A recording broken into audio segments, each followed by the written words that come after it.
Welcome back to Gear Up Windows YouTube channel.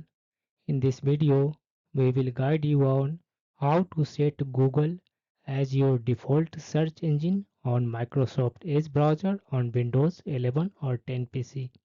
For this, first open Edge browser on your Windows PC, then click on this one menu icon in the top right corner, and in the drop down menu select this one settings option.